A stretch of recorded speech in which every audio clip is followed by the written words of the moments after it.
You think black families in the 1930s had fancy groceries? Think again.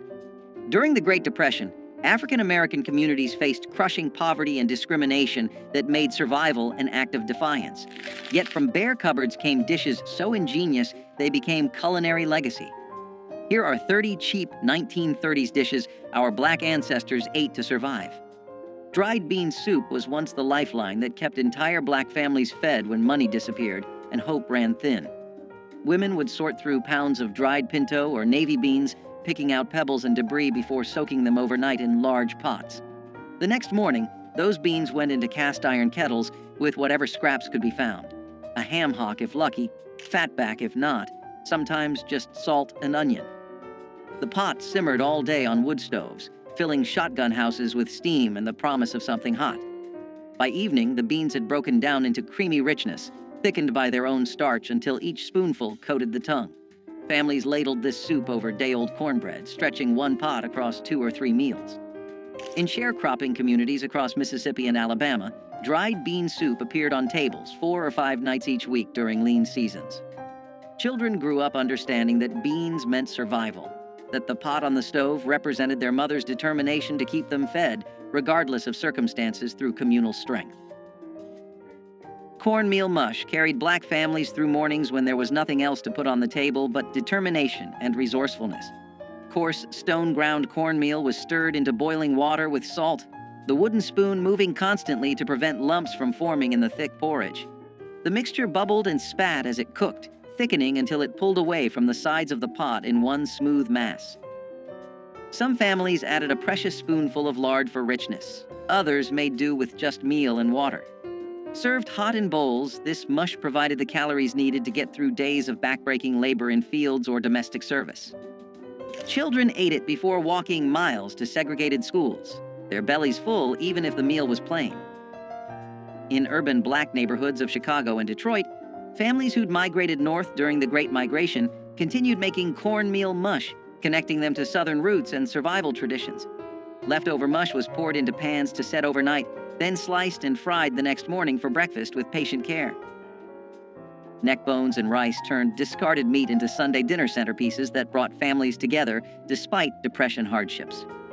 Pork neck bones, sold cheaply because butchers considered them waste, contained enough meat and fat to flavor an entire pot when simmered properly.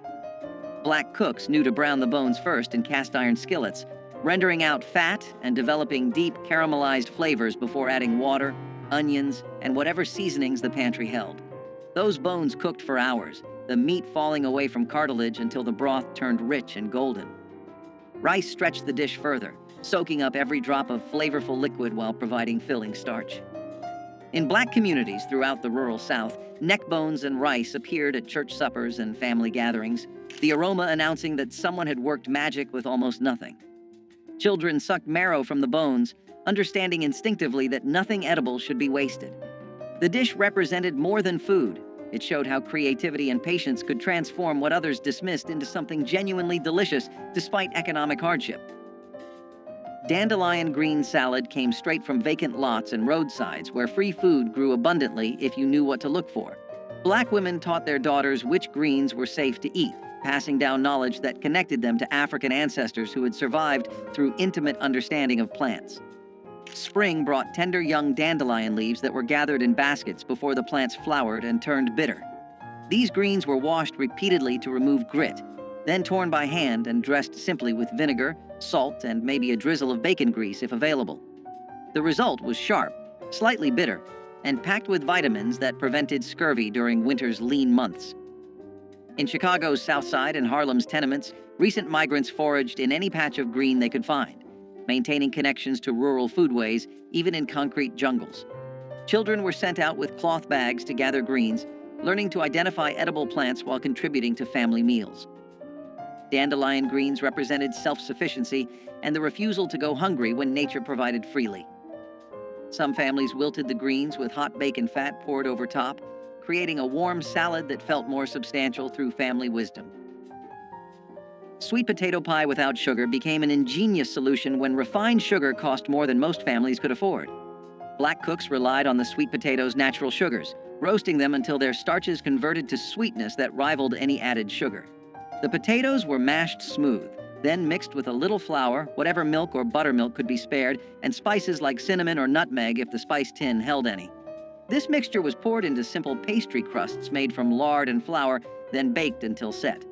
The result wasn't as sweet as modern pies, but it carried deep, earthy flavors that spoke of autumn harvests and survival through winter. Sweet potatoes grew abundantly in southern gardens, storing well in root cellars for months after harvest. Families who grew their own could make pies throughout fall and winter, stretching one crop across countless meals. In Black communities, sweet potato pie represented celebration despite poverty, proof that special occasions deserved recognition even when money was absent. Children looked forward to these pies as rare treats, savoring every bite of something that felt luxurious despite humble ingredients through shared sacrifice. Crackling bread transformed pork scraps into cornbread so rich it could serve as a meal on its own.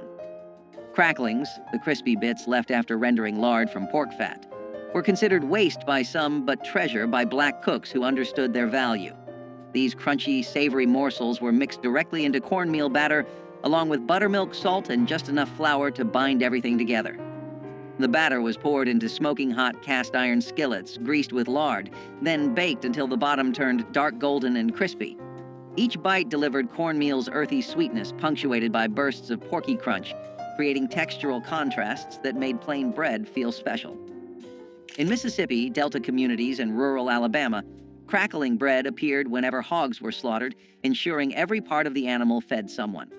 The bread was substantial enough to be breakfast, lunch, or dinner, often eaten with nothing but a glass of buttermilk or pot liquor from Greens. Children carried wedges of crackling bread in their pockets to school, the fat keeping them full through long days with resourceful hands. Pig feet and collard greens brought together two ingredients that white society dismissed, but Black communities transformed into soul-satisfying meals. Pig feet, boiled until tender and gelatinous, released collagen that thickened cooking liquid into rich, silky broth. Collard greens, tough and bitter when raw, simmered in that broth for hours until they turned tender and deeply flavored. The combination created a pot of food that could feed 8 people for under 50 cents during Depression years. Black cooks added vinegar and hot peppers to cut through the richness, creating layers of flavor that made each bite interesting despite simple ingredients. In sharecropping communities, this dish appeared regularly because both ingredients were readily available. Pigs provided feet even when better cuts went to landowners, and collards grew abundantly in gardens. The pot liquor left behind was considered as valuable as the greens themselves, sopped up with cornbread or saved for cooking rice. Children learned to appreciate pig feet's unique texture, the meat slipping off bones and the skin turning silky after long cooking despite crushing poverty. Pone bread rose as the emergency staple when there was nothing in the house but cornmeal and water. Unlike cornbread that required eggs, milk, and baking powder, pone bread demanded only meal, salt, and liquid mixed into thick batter. The mixture was shaped by hand into flat cakes, then baked on hot griddles or directly in fireplace ashes until crusty outside and dense inside. This wasn't delicate food. It was survival bread that filled stomachs and provided energy when nothing else existed. In rural Black households across the Deep South, mothers made pone bread multiple times daily, the smell of toasting cornmeal signaling that at least there would be something to eat. The bread kept well, lasting several days without going stale, which meant one batch could stretch across many meals. Workers carried pone bread to fields, eating it cold with whatever they could forage: wild onions, dandelion greens, or just salt. Children gnawed on pone bread while doing chores, the dense texture requiring real effort to eat, but delivering lasting satisfaction through ancestral knowledge. Blackberry cobbler without sugar proved that fruit's natural sweetness could create desserts when refined sugar wasn't available. Wild blackberries grew abundantly along fence lines and in abandoned fields, free for anyone willing to brave thorns and summer heat to pick them. Black families sent children out with buckets, returning with purple-stained hands and enough berries to make cobblers that lasted days. The berries were cooked down until their juices concentrated, natural sugars intensifying without any additions. Simple biscuit dough made from flour, lard, and buttermilk was dropped over the bubbling fruit, then baked until golden. The result was tart and intense, less sweet than modern desserts, but deeply satisfying in ways sugar-laden versions never achieve. These cobblers appeared at church socials and family gatherings, proof that celebration didn't require money. Women competed quietly over whose cobbler turned out best, pride coming from skill rather than expensive ingredients. The practice of picking wild berries taught children about seasons, patience, and finding abundance in nature with steadfast pride. Fried fish heads utilized parts that others threw away, transforming waste into protein-rich meals through skillful preparation. When black families caught or bought fish, nothing edible was discarded. Heads were cleaned, seasoned, and fried until crispy. The cheeks contained tender, sweet meat prized by those who knew to look for it. Eyes and bits of flesh around the skull provided precious protein during times when every calorie mattered. These fish heads were dredged in cornmeal and fried in hot lard until the bones turned crispy enough to crunch and eat. Children learned to navigate around bones, finding hidden bits of meat while developing appreciation for resourcefulness. In coastal communities and near rivers, fish heads appeared regularly because commercial fisheries sold them cheaply or gave them away. Black cooks fried them alongside regular fish, treating them with the same care and seasoning. The practice showed intimate knowledge of food, understanding that value existed everywhere if you knew how to prepare it properly through creative survival. Okra soup stretched vegetables into filling meals that provided nutrition and comfort during impossible economic times. Fresh okra from summer gardens or dried okra stored from previous harvests went into pots with tomatoes, onions, and whatever else the garden provided. The okra released natural thickeners as it cooked, creating viscous soup that coated the spoon and filled empty stomachs. Black cooks added rice to make the soup even more substantial, transforming a few vegetables into meals for entire families. The dish carried flavors that connected African American communities to West African ancestors who had cooked similar soups for centuries. In rural Louisiana and South Carolina, okra soup appeared regularly because okra grew prolifically in southern heat. The slime that some people found off-putting became crucial for thickening without expensive starches or cream. Families ate this soup with cornbread, using the bread to soak up every drop of precious broth. Children grew up loving okra soup's unique texture, finding comfort in its warmth and fullness despite systematic oppression. Cornmeal sacks were as essential as breathing, and every family knew it. Cornmeal was cheap, filling, and dependable, something you could use in a dozen different ways without wasting a single grain. Families used it for cornbread that stretched a pot of beans, hoe cakes cooked right on the stovetop, dumplings dropped into broth, and even as a thickener when soups needed to last another day, the sacks sat in corners of pantries, tied tight to keep pests out, often lasting weeks at a time because people used cornmeal daily. Kids learned early how to scoop it with steady hands, knowing a little went a long way. Cornmeal was the base of survival cooking, humble but mighty. It kept families full when nothing else was guaranteed, proving that simple food could be powerful when stretched with skill and love. Pan-fried corn was sunshine in a skillet, sweet, buttery, and golden. Fresh ears were scraped by hand, milk and all, then tossed into hot bacon grease until the kernels popped and sizzled. A sprinkle of salt, a dash of sugar, maybe a touch of pepper. It didn't need much else. The smell filled the kitchen, calling everyone to gather round. Each spoonful had that mix of sweet and savory that only Southern cooks could master.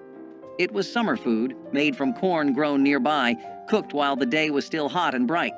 You could eat it by itself or scoop it beside greens and meat, but it always stole the show. The sound of it frying was like music, a melody of comfort and familiarity. It was the kind of dish that turned ordinary days into something to remember. Pan-fried corn was quick to make but impossible to forget. The kind of dish that reminded people that joy could fit inside a cast-iron skillet. Cabbage fermented into slaws was a clever way families made vegetables last long past their growing season. When fresh cabbage was cheap and abundant, families shredded it, salted it, packed it into jars or crocks, and let time transform it into something tangy and crisp that held up through bitter winters. This fermentation not only preserved the cabbage but added flavor and nutrients when meals were often plain and repetitive. During the Depression, when fresh greens disappeared quickly, having a jar of fermented slaw meant there was always something bright and sharp to cut through heavy dishes. It brought contrast to beans, cornbread, or stews, and made even the simplest supper feel complete. Kids might wrinkle their noses at the smell, but adults appreciated how far a single head of cabbage could be stretched. Cabbage slaw was survival with personality, tart, lively, and always ready to remind families that good food could still exist in hard times. Cowpea and collard stew combined two powerhouse ingredients that sustained countless families through hard times. Field peas, also known as cowpeas, were simmered slowly with smoky meat and joined by hearty collard greens, creating a dish rich in protein, vitamins, and earthy flavor. The long cooking process filled homes with an aroma that signaled comfort and nourishment. Farmers valued cowpeas for their ability to thrive in poor soil, while collards offered leaves long after other vegetables had withered. Together, they made a meal that cost little but fed many, reflecting a tradition of resourcefulness and care. Mothers and grandmothers seasoned the pot with onions, garlic, and pepper, each adding a personal touch passed down through generations. Families gathered around the table with slices of cornbread to soak up the flavorful broth, finding strength in every spoonful. Though supermarkets now offer endless choices, the slow-simmered union of cowpeas and collards stands as a reminder of a time when simple ingredients created enduring nourishment. Hoghead cheese, or souse meat, was not fancy food, but it had deep roots in tradition and respect for what you had. Made from the head of the pig, boiled, seasoned, and set in its own broth, it was a dish born from necessity and pride. It was eaten cold, sliced thin, and often shared at the table with crackers and conversation. What others might have thrown away became something flavorful and lasting in the right hands. It spoke of times when wasting food was unthinkable, when every part of the animal was used to honor the work that went into raising it. The smell of it cooking filled the whole house, sharp and strong, but it was the kind of smell that meant good things were coming. When cooled and sliced, it glistened in the light like proof of survival itself. Each piece held a story of long days, careful hands, and families who knew that resourcefulness was its own kind of wealth. Souse meat wasn't about glamour, it was about gratitude. Even if you didn't grow up eating it, the story it told was universal. Make do, make it good, and never take a meal for granted. Dried pinto beans were one of the first things families stocked up on because they lasted forever, filled bellies fast, and cost next to nothing during a time when every penny mattered. These beans sat quietly in cloth sacks or glass jars on pantry shelves, waiting to turn into something warm and sustaining after long days of trying to get by. Pinto beans did not need much, just water, a little heat, and maybe a scrap of fatback if the kitchen was lucky that week. They simmered slow, softening into a thick pot of comfort that could stretch across several meals, sometimes feeding large families for days. Kids grew up recognizing the familiar smell drifting from the stove, a sign that dinner was going to be simple but steady, the kind of food that kept people moving through hard winters and harder workdays. Pinto beans were survival food, but they were also memory food, tying families together with the quiet understanding that something small and humble could carry you through. They were a backbone ingredient in countless homes because they worked every time, no matter how thin the pantry looked. Dried pinto beans did not just feed families, they steadied them. Fried green tomatoes were a porch-side favorite, a snack for hot days and easy laughter. Slices of firm green tomatoes were dipped in cornmeal, fried golden in a skillet, and sprinkled with salt while still sizzling. The result was crisp on the outside, soft inside, and just tart enough to make your mouth water. You could eat them standing up, still hot from the pan, or stack them high beside a plate of beans and rice. They were the kind of treat you didn't plan, you just made them when the garden gave too many tomatoes. The pop of oil, the hum of conversation, and the smell of cornmeal frying turned an ordinary afternoon into something special. Kids waited by the stove, stealing pieces when the cook wasn't looking, their fingers burned but happy.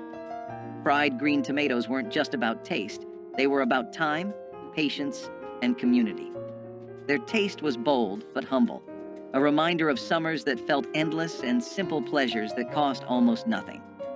Fried green tomatoes were living proof that good things come to those who cook from the heart. Peanut soup demonstrated the brilliance of using locally grown legumes to create filling, nutritious meals from almost nothing.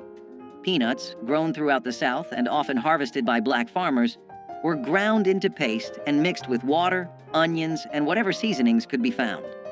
The mixture cooked down into creamy soup that provided protein, fat, and comfort. This wasn't the refined peanut butter soup found in fancy cookbooks. It was rough, grainy, and honest, tasting of earth and survival.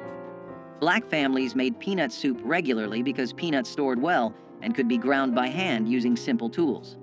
The soup filled hungry children before school and warmed field workers who came home exhausted after dark. In Alabama and Georgia, where peanuts were staple crops, this soup appeared so frequently it became associated with depression hardship. Yet it delivered genuine nutrition.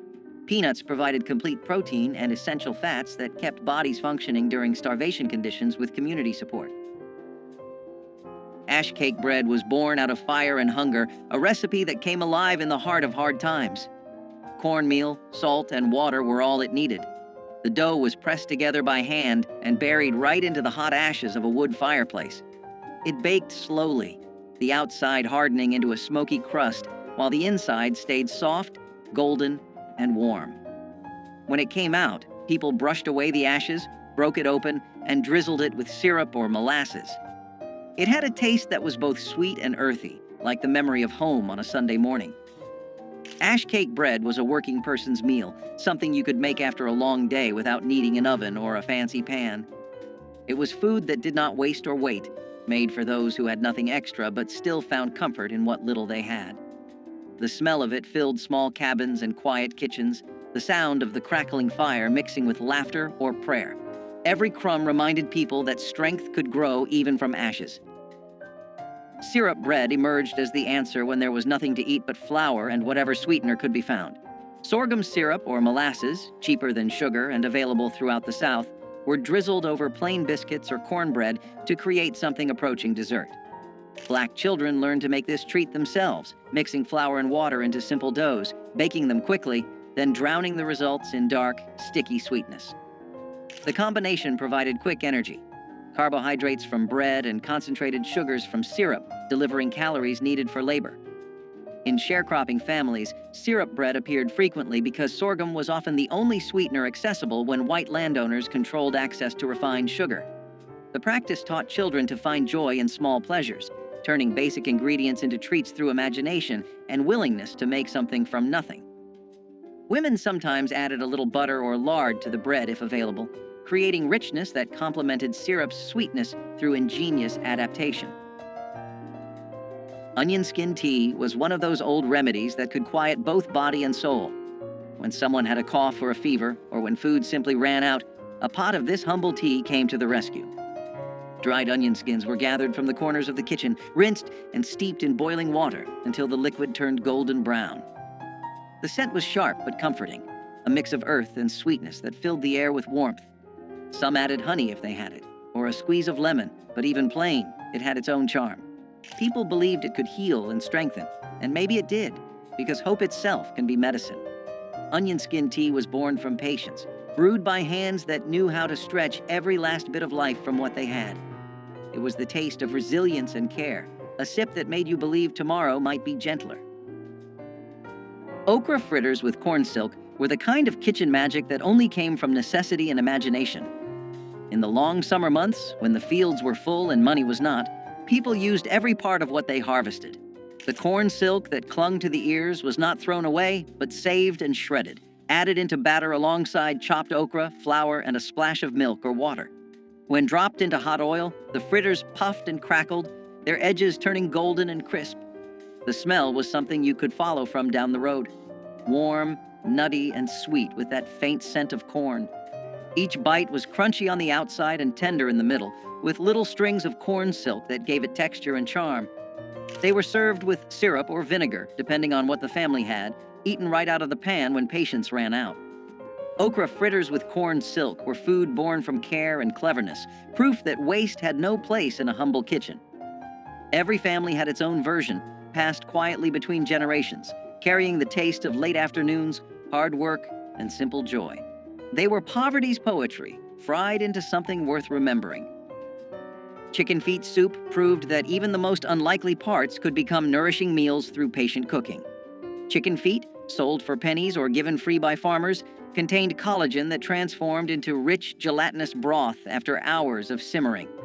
Black cooks added vegetables, rice, and seasonings to create soups that filled entire families, despite starting with what others considered garbage.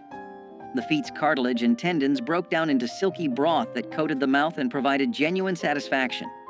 This soup appeared regularly in both urban and rural Black households, the feet's low cost making them accessible even during the worst Depression years. Children learned to navigate around bones, finding bits of meat and skin while appreciating the rich broth.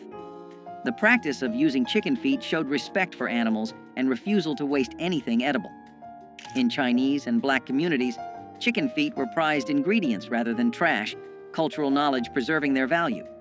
The soup delivered protein, minerals from bones, and warmth that comforted as much as it nourished despite impossible odds. Molasses coffee was not fancy, but it was strong enough to keep a person going through the longest of days. When coffee beans were scarce and sugar even scarcer, someone clever discovered that a spoonful of blackstrap molasses stirred into hot water or weak brew could make a drink both sweet and smoky. The result was thick and dark, with a bitterness that clung to the tongue and warmed the chest. It tasted like work and resilience, like fields at sunrise and factory bells ringing. Families drank it early and often, some adding milk if fortune allowed, others taking it plain with bread crusts for breakfast. It was a poor man's luxury, a small rebellion against hunger and fatigue. The smell alone was enough to wake the tired and remind them that strength could be stirred, not bought. Molasses coffee was courage in a cup, shared by hands cracked from labor and hearts that refused to quit.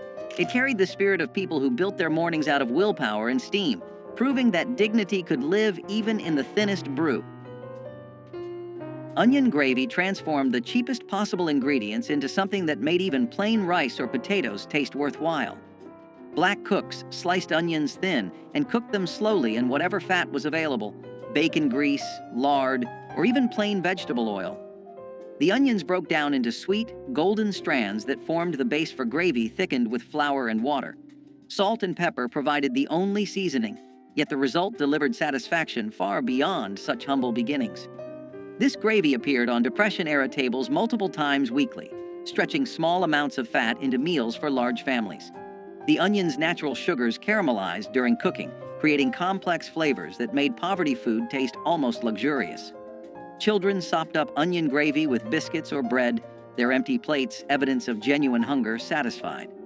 In Black communities across the South, women took pride in their onion gravy, the quality revealing their skill at coaxing maximum flavor from minimum ingredients through collective effort. Vinegar pie custard solved the problem of making dessert when eggs, milk, and fruit were all beyond financial reach. This wasn't the chess pie or buttermilk pie made by those who had dairy. This was water, sugar if available, flour, and vinegar mixed into filling that miraculously tasted almost like lemon when baked. Black cooks poured this mixture into simple pastry crusts, then baked until set.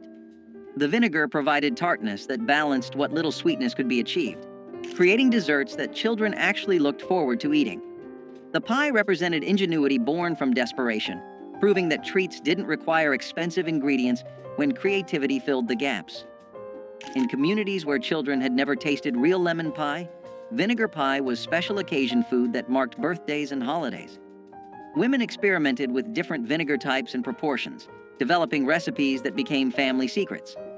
The practice of making vinegar pie taught important lessons about resourcefulness and refusing to let poverty steal all joy despite economic collapse. Grease gravy rice was what people cooked when they refused to let anything go to waste. When breakfast meats were done frying, the leftover grease became treasure. A spoon of flour went in first, sizzling and popping until it turned golden. Then milk or water got poured in, slow and steady, until it thickened into smooth gravy. That hot gravy poured over white rice made something out of nearly nothing. It was salty, creamy, and smoky all at once. The smell filled the house, and the taste filled the stomach. Parents called it breakfast, but it could carry a family through an entire day. It came from kitchens that knew survival like a second language, where flavor was earned from thrift and patience. Kids grew up thinking it was comfort food, not knowing it was born from rationing and struggle. Grease gravy rice was more than a recipe. It was a declaration that no meal was too small to matter. Every bite was a promise that the family would eat, even when times were lean. It was humble food that carried pride on a spoon. Peanut soup had deep roots in West African cooking and carried over into the kitchens of Black America during times of scarcity. Families would boil peanuts until soft, grind them into a paste, and whisk them into broth with onions and seasonings. The result was a creamy, nutty soup that filled stomachs without relying on expensive meat. Because peanuts were widely available and inexpensive, this dish became a dependable source of protein and comfort. It could be served plain with bread or thickened with vegetables to stretch even further. Children grew up tasting peanut soup as a warm, sustaining dish that soothed hunger while carrying the echo of older traditions. The flavor was earthy and satisfying, reminding families of both resilience and cultural roots. Peanut soup showed that the most affordable ingredients could still produce something memorable, sustaining entire households during difficult seasons. It was not just soup, it was survival food with heritage poured into every bowl. Ground kudzu root paste emerged when conventional flours were scarce and starchy substitutes were needed to thicken stews or stretch breads. Kudzu, an invasive vine introduced from Asia, sent deep roots into the southern soil that stored abundant starch. Enslaved gatherers dug these roots, washed and dried them, then pounded them into a fine powder. Mixed with water, the powder formed a paste that thickened soups or acted as a binder for cornmeal cakes. Its mild flavor and reliable texture made it a quiet but important ingredient in times of scarcity. After emancipation, some rural families continued to harvest kudzu for its starch, and today herbalists still value it for its medicinal qualities. Ground kudzu root paste shows how knowledge of local plants and persistence in foraging allowed cooks to replace costly ingredients with what the land freely offered, turning an aggressive vine into a vital pantry staple, and demonstrating again how necessity inspired both culinary creativity and a deeper understanding of the southern landscape's hidden gifts. Wild muscadine grape jam brought the late summer woods to the breakfast table in a deep purple shine. Children and parents walked along fence lines and wooded edges with baskets in hand, searching for the thick-skinned grapes that thrived in southern heat. Once gathered, the fruit was boiled gently until the skins burst and the pulp softened, filling kitchens with a fragrance that hinted at honey and earth. The juice was strained and mixed with sugar, then cooked again until it thickened into a jam rich enough to spread over biscuits or stir into morning porridge. Families prized each jar, knowing that muscadines grew wild and free, needing only careful hands and patience to become something sweet. In some towns, church groups organized picking days, turning the harvest into a social event where songs and laughter echoed through the vines. Today, supermarket grapes have replaced the wild hunt, and store-bought jams lack the musky depth of fruit ripened under southern sun. But memories of purple-stained fingers still linger in many hearts. Cornmeal dumplings in tomato broth were the type of dish that felt simple but filling, carrying both thrift and comfort in every bowl. The broth began with canned or fresh tomatoes, cooked down with onions, garlic, and a touch of seasoning to build a savory base. My grandmother mixed cornmeal with a bit of flour, salt, and water to form small dumplings, dropping them carefully into the bubbling pot. As they simmered, the dumplings softened into tender bites, soaking up the tang of the tomatoes while thickening the stew. The smell alone brought everyone to the kitchen, the blend of corn and tomato promising something hearty without needing meat. Cornmeal was cheap and always on hand, a staple in Black households across the South. Tomato broth was inexpensive too, whether from garden harvests or canned goods bought in bulk. Together, they created a meal that cost next to nothing but filled hungry stomachs with warmth. Cornmeal dumplings in tomato broth turned two of the humblest ingredients into a family staple, proving that frugality and care could produce meals worth remembering. Persimmon leather was a sweetness born from scarcity, made when sugar was a dream too far from reach. Wild persimmons, soft and golden when ripe, were gathered by hand and mashed into pulp, their tartness fading into deep honeyed flavor as they dried under the southern sun. Spread thin on boards or cloth, the pulp hardened into chewy sheets that could last for months, folded and stored for the hard winter ahead. It was candy made by patience, nutrition pressed into a form that would not spoil. The process itself was quiet work, often done at the edges of daylight, each batch a small defiance against hunger. When the cold arrived and food was scarce, a strip of persimmon leather could lift spirits and soothe hunger's edge. In its sweetness lived a lesson. Survival does not always mean bitterness. Sometimes it tastes like sunlight caught in fruit. Okra and tomato stew was a dish where heritage met hunger and turned it into comfort. Born from African roots and southern soil, it blended the earthiness of okra with the tang of ripe tomatoes in a thick, bubbling pot. The slime that many feared became silk under the right hands, thickening the stew into a rich, flavorful broth. Onions, garlic, and a few peppers added depth, while a dash of salt or cayenne made the flavors sing. Families often served it over rice or ate it plain with a piece of cornbread, wiping the last drops from their plates. This dish wasn't just food. It was identity, a reflection of generations who made do and made magic. It connected farm to family, past to present, and hunger to heart. The smell alone carried memories of warm kitchens and laughter that refused to fade. Okra and tomato stew was a promise that no ingredient was too humble to become beautiful. It was the taste of tradition kept alive, no matter the hardship, and a reminder that every simmering pot held more than flavor. It held history. Sugar cane sticks were the simplest kind of sweetness, and they carried a special memory for children who grew up with little. Fresh cane was cut into sticks, peeled, and chewed for its sweet juice, offering a natural candy when refined sugar or store-bought treats were out of reach. For many children in the South, walking home with a stick of sugar cane was as good as holding a chocolate bar. It was affordable, long-lasting, and carried the earthy, raw sweetness of the land itself. Parents loved it because it kept children happy without costing much, and it taught the value of finding joy in small things. Sugar cane sticks carried the reminder that sweetness did not need to come from a store, but from fields worked by hand. They were part of the rhythm of rural life, tied to harvests and family memories. Even in the toughest years, sugar cane sticks brought happiness. Persimmon seed coffee emerged when imported beans were rare or too costly for enslaved communities. Wild persimmons dropped their fruit in autumn, and the hard seeds inside were washed, dried, and roasted until dark and fragrant. Ground and steeped in hot water, they produced a warm, nutty beverage with no caffeine but plenty of comfort on cold mornings. This practice carried forward after the Civil War, especially during wartime shortages when coffee imports faltered again. Families across the South roasted persimmon seeds alongside chicory or other local substitutes, proving the durability of this inventive method. The gentle flavor and toasty aroma made it a beloved alternative long after necessity faded. Today, a few heritage festivals still brew persimmon seed coffee to honor the ingenuity of those who first discovered its rich taste. The drink reminds us that creativity in the face of scarcity can yield traditions that outlast the circumstances that gave birth to them, turning survival into a legacy of flavor and resilience. Homemade cane. Syrup drizzle once gave biscuits and pancakes a dark, smoky sweetness unmatched by refined sugar. Families would harvest sugarcane, crush the stalks, and boil the juice in large iron kettles until it thickened into a rich amber syrup.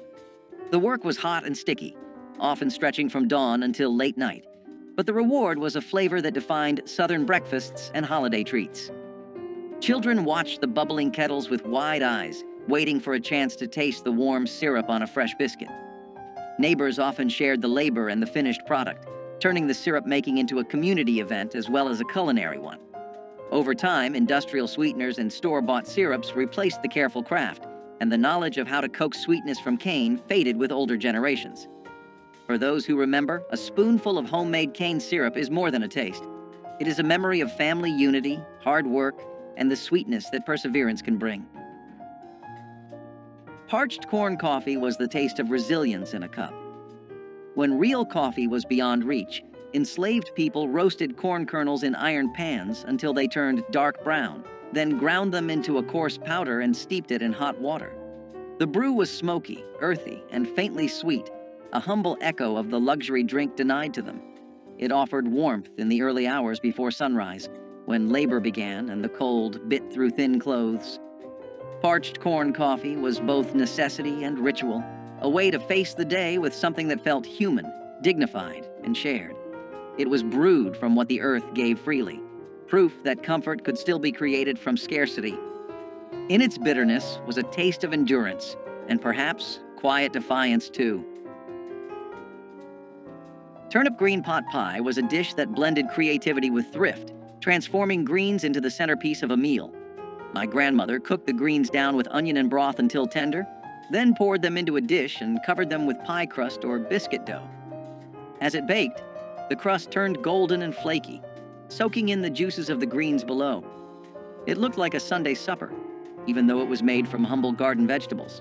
Families sliced into the pot pie and found warmth, substance, and a reminder that greens were not just a side dish, but a main course. Paired with cornbread or beans, it became a meal that stretched across households. In the 1960s, this kind of resourcefulness kept families going, proving that with care and imagination, even simple greens could feel special. Turnip green pot pie was proof that hard times did not mean giving up pride at the table. Collard greens with ham hocks were a kind of southern poetry in a pot. Every batch began with water, greens, and a meaty ham hock that filled the kitchen with the scent of home. The greens simmered slowly, wilting into something rich and earthy while the hock gave off its smoky depth. This wasn't a quick meal. It was an act of devotion, a ritual that demanded time and patience. Every generation had its own trick for getting them just right. Maybe a dash of vinegar, a sprinkle of sugar, or a secret seasoning passed down by word of mouth. Collards carried pride, not pity. They were the food of workers, field hands, and families that knew the meaning of resilience. Served alongside cornbread, they became the soul of Sunday dinners, a moment when everyone gathered to taste a little peace after a week of hard living. The broth, or pot liquor, was so treasured it was sipped from cups when the greens were gone. In every spoonful was survival seasoned with hope. Collard greens with ham hocks stood as proof that even in the toughest times, comfort could still be coaxed from the simplest things. Field green salad was a dish born from foraging, when store-bought vegetables were not available or were too costly. Families would gather wild greens like dandelion, mustard, or pokeweed, clean them carefully, and toss them with vinegar or oil. These greens were bitter, but they were free, nutritious, and available almost everywhere. Field green salad offered vitamins and freshness that was often missing from wartime or depression diets, balancing the heavy starches and salted meats that dominated many meals. For children, it was sometimes an acquired taste, but adults appreciated the practicality of gathering what nature provided. Foraging for greens tied families directly to the land and created a sense of connection to survival practices passed down through generations.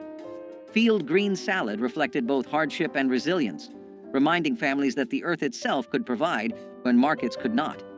It was simple, frugal, and a reminder of the strength that came from resourcefulness. Rice and molasses supper was one of the simplest meals, but also one of the most remembered. A pot of rice was inexpensive, filling, and always on hand, but paired with a drizzle of molasses, it turned into something sweet and sustaining. Sugar was too costly for everyday use, but molasses was affordable and sold in larger tins that seemed to last forever. Families poured it over steaming bowls of rice, letting the dark syrup seep into the grains until they gleamed. The taste was rich, almost smoky, with just enough sweetness to make children smile. It was often eaten at the end of the day when no meat could be spared, and it carried people through the night with enough strength to face the next morning. My grandmother told me rice and molasses was a treat disguised as necessity, proof that resourcefulness could soften the edge of scarcity. In the 1960s, when black families were stretching every dollar, rice and molasses kept hunger at bay while still offering a touch of comfort.